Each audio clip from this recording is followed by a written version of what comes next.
When a federal judge blocked Trump's border directive, he didn't turn to Twitter. Instead, he walked directly to the Supreme Court, confronting John Roberts face to face, with the entire country watching. The leather chair creaked softly as Donald Trump leaned back, his gaze fixed on the TV screen mounted above the fireplace in the Oval Office. The news ticker at the bottom had remained unchanged for the last half hour. A federal judge blocks the deportation order, Trump administration in contempt. He didn't take his eyes off it. Caroline Driscoll, his press secretary, stood near the doorway, her iPad pressed to her chest like a shield. She knew better than to disturb the president when he was silent. James Boasberg, Trump finally said, his voice flat. He thinks he's running the country now. Caroline stepped forward, her tone careful. Judge Boasberg's ruling cites the Alien Enemies Act of 1798.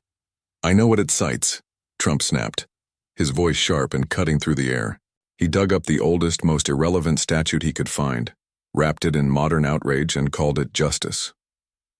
On the coffee table before him lay a thick binder filled with immigration policies, border maps, and court transcripts, pages marked up in red ink. Trump stood up abruptly. They want me to act out. They want me to cross a line so they can scream dictator on TV for the next 5 weeks. Pam entered from the West Wing hallway, dressed in dark navy, no jewelry, just a notepad and an air of someone who'd been through worse and won. It's not just El Paso anymore, she said. Boston's ruling has already slowed flights from Phoenix, Tucson, and Brownsville. ICE is scrambling. Trump glanced at her, jaw set. We're enforcing immigration law, and they're calling it a constitutional crisis. Pam flipped through her notes. It's more than that. They're getting ready to open contempt proceedings, claiming we're acting in bad faith. Those were his exact words, public on record. A moment of silence passed. Trump turned toward the window and stared out over the south lawn, beyond the reporters and cameras somewhere distant. Contempt, he repeated, almost amused. They used to say that when I tweeted. Now they say it when I try to secure the border. Caroline spoke up, hesitant. The media is already circling. If we stay silent, they'll write the story for us. Good, Trump said without turning his head. Let them write. We'll give them something to write about. Pam raised an eyebrow. Meaning? I'm not going to let a bench full of activists override the will of the people who put me here. If Roberts wants to protect that system, let him do it publicly. Caroline's breath caught. You want to address the court? Trump didn't answer immediately. Instead, he walked to the desk, opened a drawer, and pulled out a folded printout of Judge Boasberg's order. He held it up like evidence in a courtroom. Let's see if they still believe in transparency when the lights are on and the cameras are rolling. Pam exhaled sharply. You're calling them out live? Every last one of them, Trump said, starting with John Roberts. If he thinks this is about process, he hasn't been paying attention. Caroline nervously tapped her screen. You'll be accused of politicizing the bench. I'm not politicizing it, Trump responded. I'm exposing it. He paused, glancing at both women. The American people didn't vote for federal judges, they voted for a president. And I won't stand by and watch this system turn into a courtroom monarchy while they pretend they're protecting democracy. Pam nodded slowly. Then we better prepare for a storm. Trump smiled faintly. Let it come. But what started in a courtroom was about to explode in front of the entire nation. The statement hit Washington like a brick wrapped in silk. It wasn't a press conference, no podium, no sound bites. Just a brief PDF uploaded to the Supreme Court's official site at 9:03 a.m. But by 9:07, every newsroom, blog, and phone in America was buzzing with the same headline. Chief Justice Roberts responds to Trump's call for impeachment. Pam read it twice before walking into the West Wing briefing room. This isn't a defense of the courts, she said quietly, handing the printout to Caroline. It's a warning. Caroline skimmed the page. Roberts' words were cold and calculated.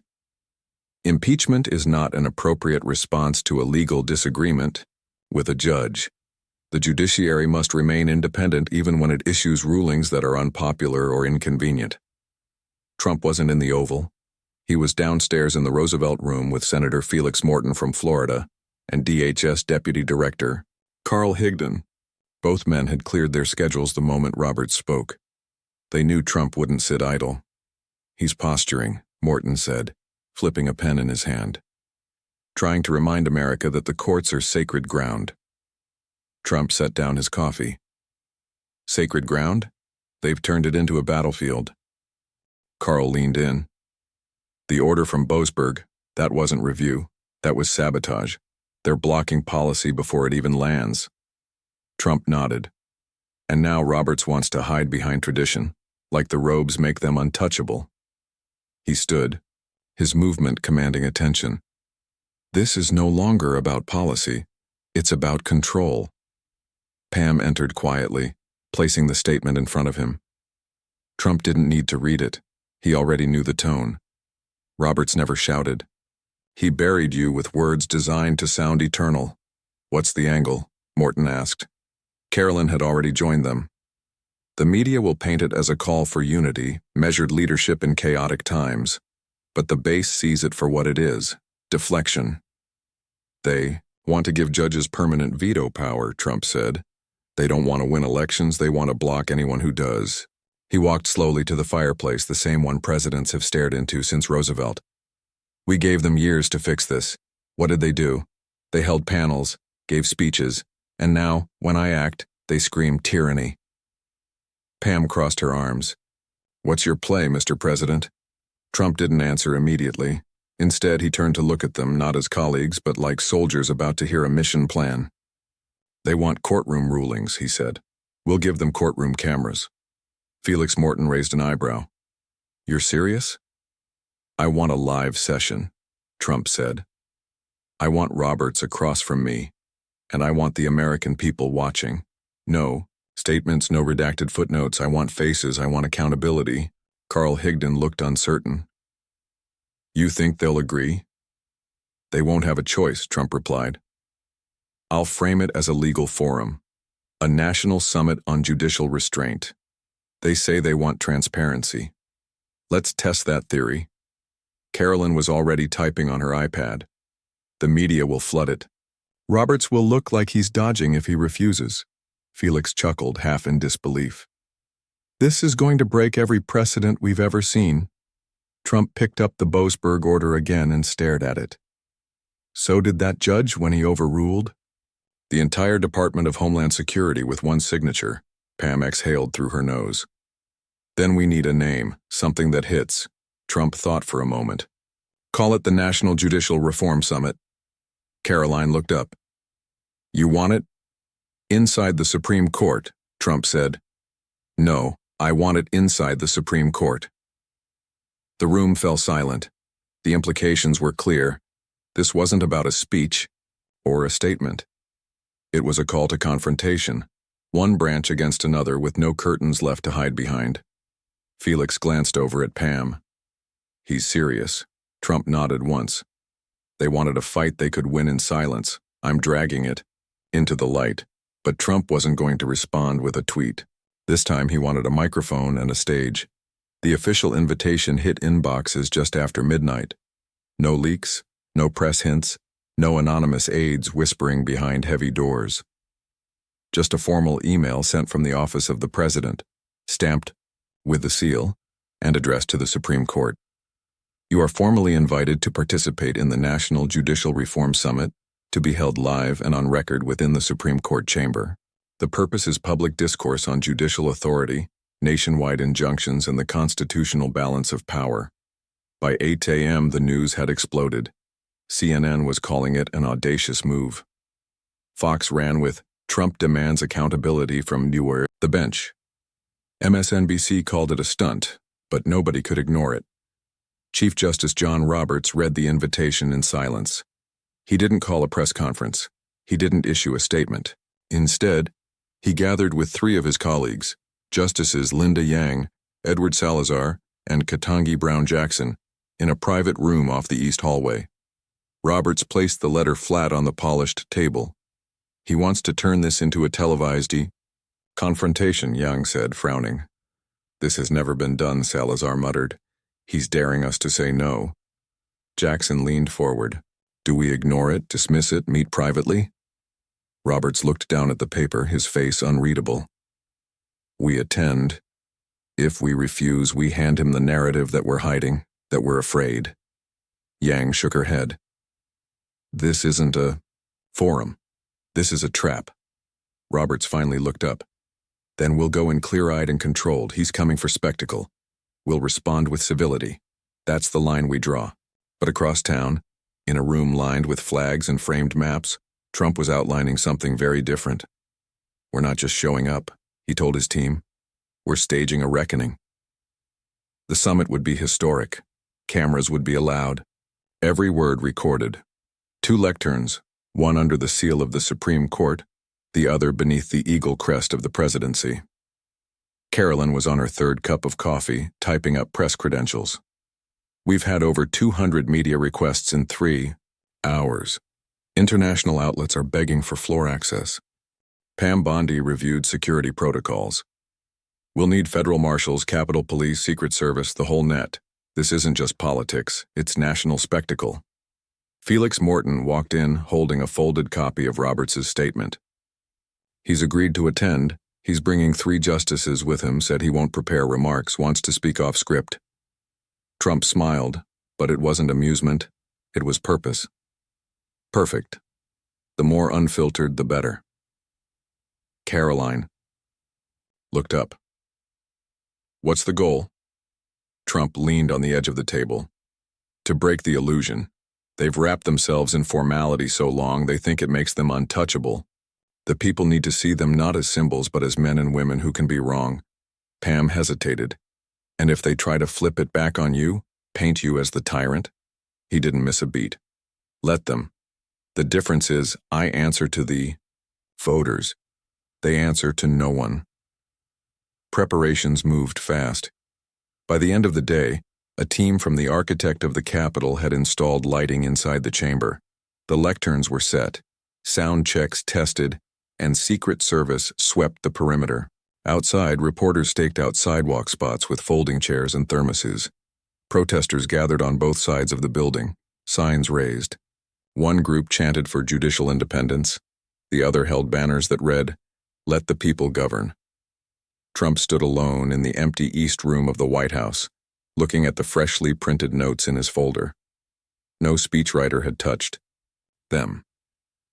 It was just him, his thoughts, his warnings. Felix walked in quietly.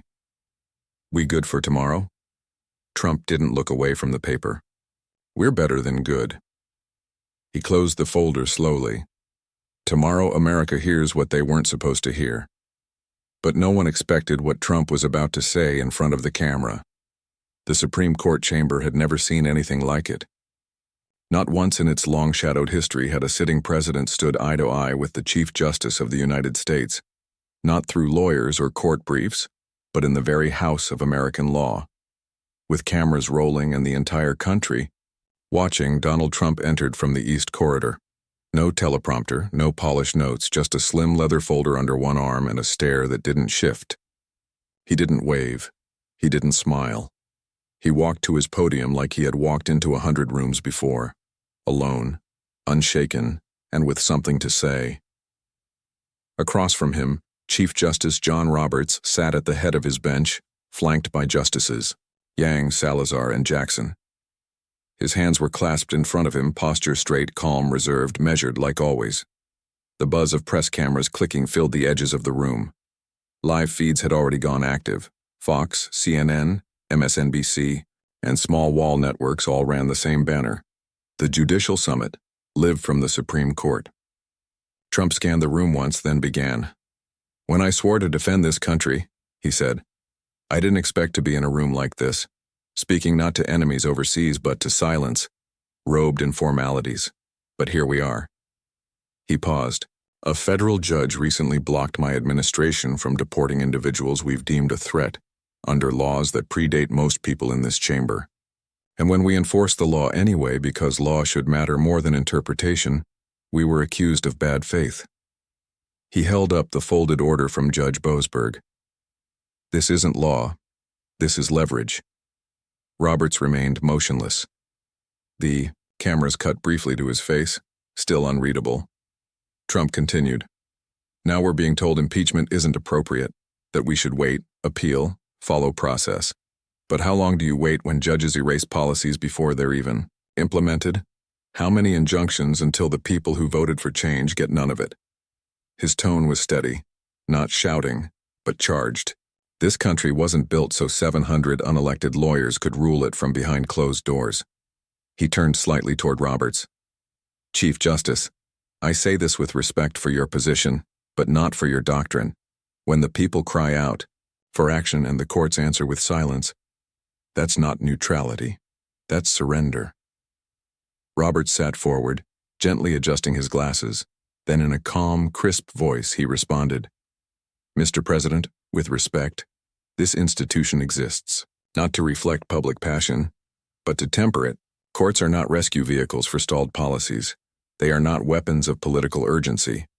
Trump didn't interrupt. He listened, arms folded across his chest.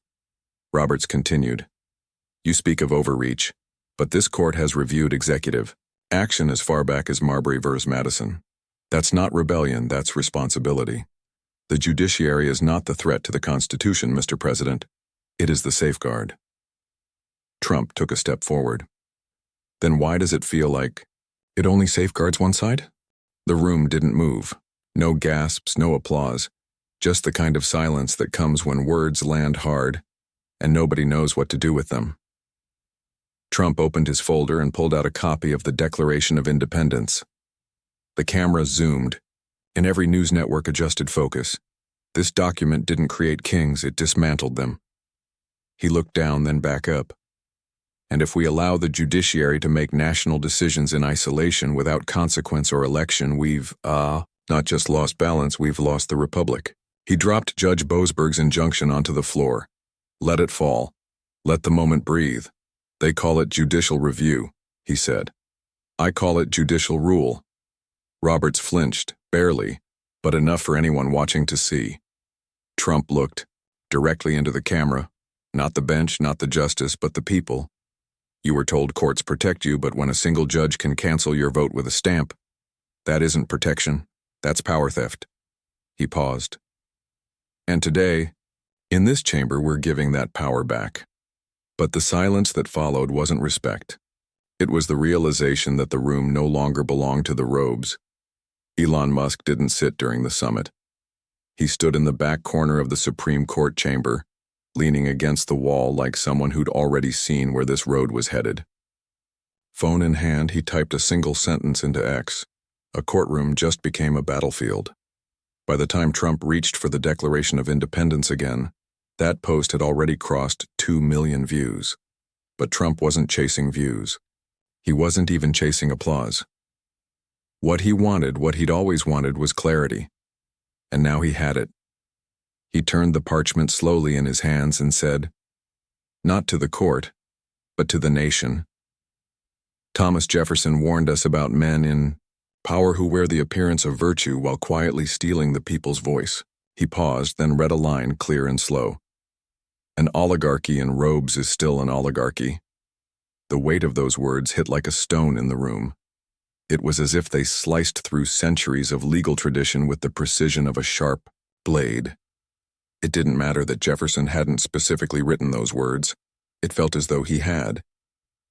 Pam Bondi, sitting behind the president, remained still. Her silence wasn't born of fear. It was recognition. Having been in the field of law for years, she understood the significance when history was being made in real time.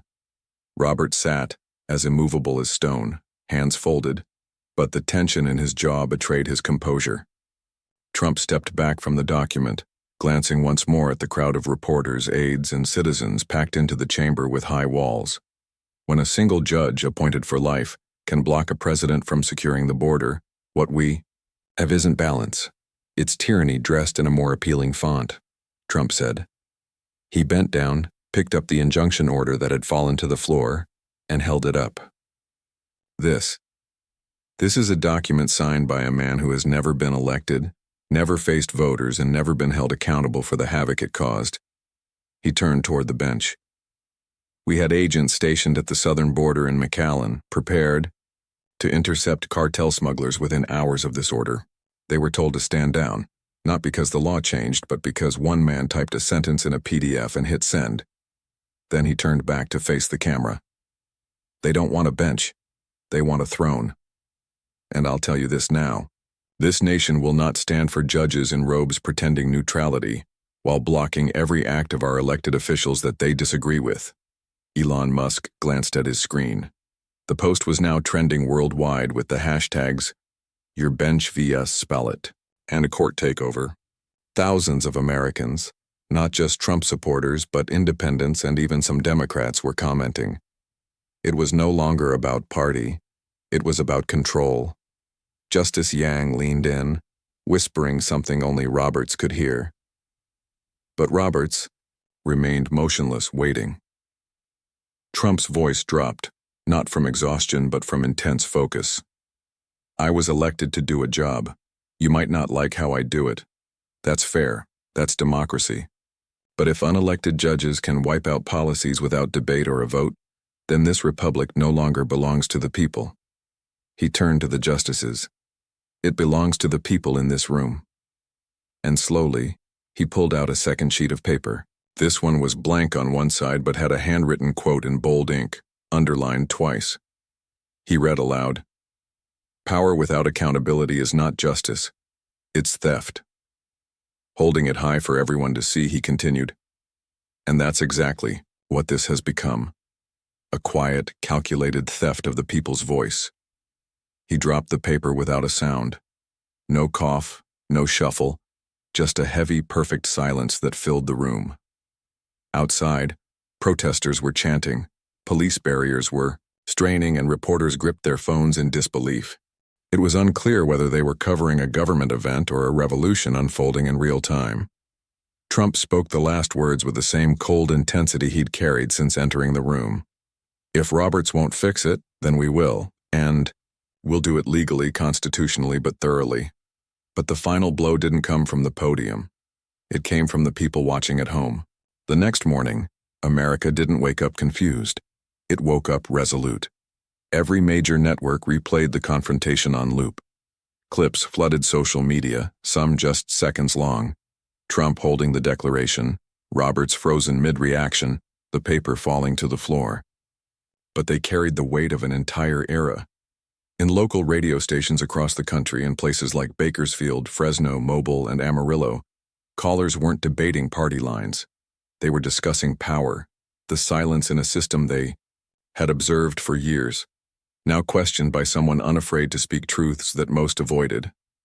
Pam Bondi entered the West Wing press room at 8:02 a.m., holding a stack of folders. "Mr. President," she said as she walked into the Oval Office, "the reaction is louder than we expected." Trump, already seated with a coffee flipping through notes, responded without looking up. "Good. That means they heard it." Carolyn followed Pam into the room.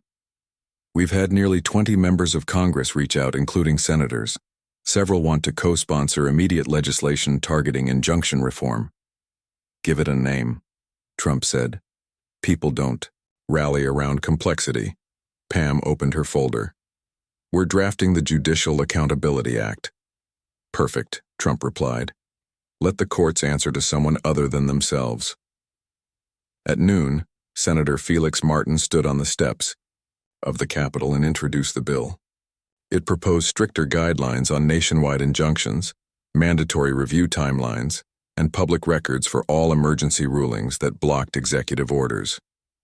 Meanwhile, Elon Musk was ahead of the curve. From his X account, he announced the launch of Courtlight, a digital tool that tracked every federal judge's active rulings against executive authority in real time. A map lit up with glowing dots revealing which judges were blocking which policies. It wasn't just numbers. It was names, profiles, court locations, summaries. Comments were allowed, and public ratings followed.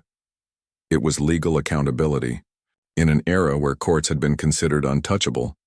For his part, Roberts issued no statement. He returned to his chambers and continued working as if it were just another day. But inside the court, something had changed. The whispers between clerks were different. Reporters who had circled the building now behaved differently. The illusion of impartiality was gone. That evening, Caroline stood next to Trump, watching a live segment on News Nation. The commentator paused mid-thought, saying, "We're not just witnessing politics anymore. This is constitutional course correction." Caroline turned to Trump. "Do you think this will last?" Trump didn't answer immediately. His eyes were fixed on the copy of the Declaration now hanging on the Oval Office wall, placed just inches from where Obama's mirror had once been. "It won't last unless we stay louder than the silence," he said. Pam stepped in. "The left is already mobilizing editorials, calling this judicial intimidation. Legal experts on cable are saying it sets a dangerous precedent." "Good," Trump replied. "Let them scream. They've been protected by that silence for too long. We didn't break the system. We broke the illusion." Across the country, the response wasn't one of rage, but reflection. Retired factory workers in Ohio, ranchers in Arizona, a high school civics teacher in Wichita Falls who printed out the speech for his students. This wasn't about one party, one case, or one judge. It was about the fear that the people's voice had been taken, not by force but by signatures, robes, and courtrooms that nobody ever entered unless summoned. That fear now had a name, and so did the resistance. Elon's Courtlight app surpassed 5 million downloads within 72 hours. The Judicial Accountability Act gained bipartisan support from states that hadn't agreed on anything in years. For the first time in over a decade, a Gallup poll revealed that trust in the federal judiciary had dropped below 35%. But Trump didn't throw rallies or take victory laps. He simply returned to his desk, opened the folder again, and wrote down names. Not enemies, just reminders. Reminders of what happens when power goes unchecked for too long. Trump wasn't finished because for him this wasn't about a victory. It was a warning. The storm had passed, but the sky hadn't cleared, at least not yet. Across the country, living rooms remained quiet. Dinner tables buzzed with questions, and radio hosts continued dissecting every second of that broadcast. But underneath it all, one thing was changing. People were thinking deeply, not about which side won or lost, but about something far more fundamental.